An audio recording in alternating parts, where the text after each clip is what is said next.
The facts are in. The province of British Columbia has now announced the implementation of the Home Buyers Rescission Period, or the HBRP, which is coming into effect on January 1st, 2023. If you are planning to either sell or buy a new home or residential property in British Columbia, then you need to know how this will affect you. I'm going to give you a good overview of all the details, so stick around.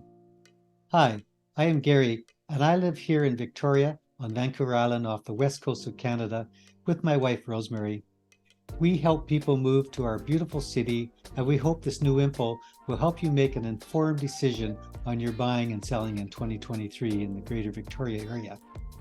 So let's get started. I talked about the HBRP, which we called the cooling off period, quite a bit in detail in a previous video earlier this year. You can watch that video at the link here if you want some more information.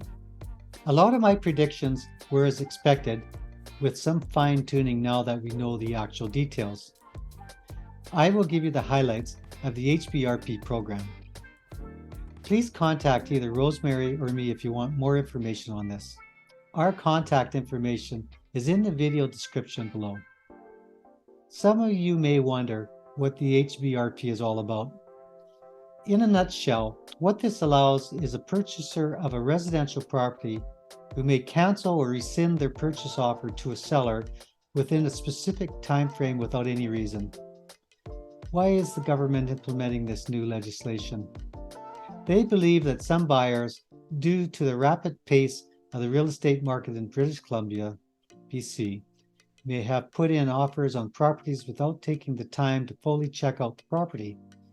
This might happen in a multiple offer situation where a person might feel that in order to compete, they must submit a subjectless offer. The HBRP allows the buyer some time to check out their ability to finance the purchase, for example, to confirm their mortgage is approved, to check whether the insurance can be obtained, to inspect the condition of the property, and to have a look at the encumbrances or anything on the title, such as zoning issues, easements, etc. Of course, this can all be done using subject conditions in the contract documents, but the rescission allows the buyer to exit without any reason, and they do not need to complete the purchase contract. This may not really be very good for sellers, but that's what it is. The implementation includes a fee that the purchaser must pay to the seller if they rescind the offer. Now let's look at the nuts and bolts of how this is going to work. These are the highlights of the HBRP.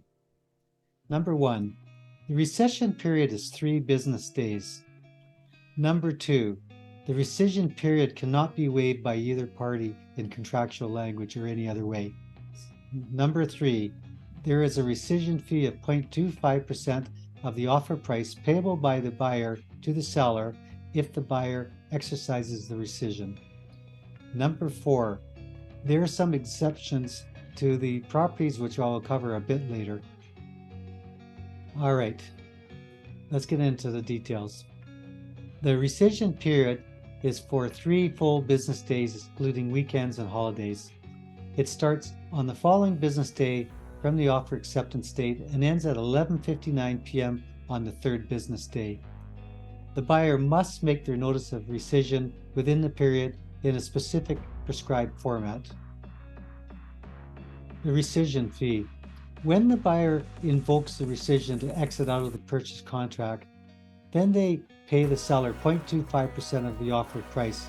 For example, a fee of $2,500 on a $1 million purchase offer price.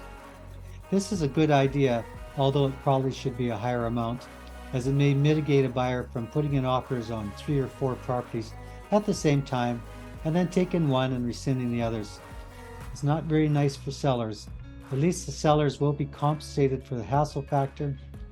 And if a deposit has been held in trust by a brokerage, then the brokerage may, without mutual agreement, release the rescission fee to the buyer and return the balance to the purchaser. If no deposit has been made, then the seller must request the rescission fee from the buyer and may have to take court action to collect if the buyer does not voluntarily pay the fee to the buyer. Let's talk about waivers. Neither the buyer or purchaser can waive the HBRP in the purchase contract or by any other agreement. It is enforced for the 3 full business days. Now, this program is for residential property. Here's a list of different properties that are included. Number 1, the HBRP is for residential property and is defined by the type of structures including detached home or single-family home, a semi-detached house, for example, a duplex which has one common wall, an apartment in a duplex or other multi-unit dwellings which has 2 or more common walls. Number 5 is a residential strata lot, but not a bare land lot. Number 6 is a manufactured home that is affixed to land. And number 7 is a cooperative interest that includes a right of use or occupation of a dwelling. Now, deposits. In the past, if there was a deposit held by a brokerage, it could not be released upon a canceled purchase contract without mutual consent of the buyer and seller or by a court order. However, with the HBRP, if the buyer has paid a deposit, it must be returned promptly if the buyer rescinds, despite what may be provided otherwise in the contract. A brokerage may release a deposit held in trust upon rescission without mutual agreement. The rescission fee amount is provided to the seller, and the balance, if any, is returned to the buyer. Now, there are some exemptions. These are the narrow exemptions. Number 1 are sales subject to the S21 of the Real Estate Development Marketing Act, and these are the new construction pre-sales by developers which already have a 7-day rescission period. Number 2 is sales of residential real property that is located on leased land. Number 3 is sales of leasehold interest in residential real estate. Number 4 is sales at auctions, and number 5 is sales under a court order or supervision of a court. Now, who does this apply to? This includes all residential sales done by realtors and for sale by owners who buy and sell residential properties as identified within the Act as mentioned previously.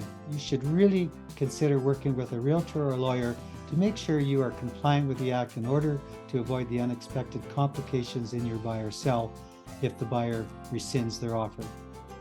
There will be more public information from the government on HBRP over the next few months, so watch for that. If you'd like more to be notified of market changes and regulations, Greater Victoria information, real estate guides, and videos that we produce, then please click on the thumbs up and the subscribe buttons, and as well, click on the notification bell to be notified of our weekly new video content every Wednesday.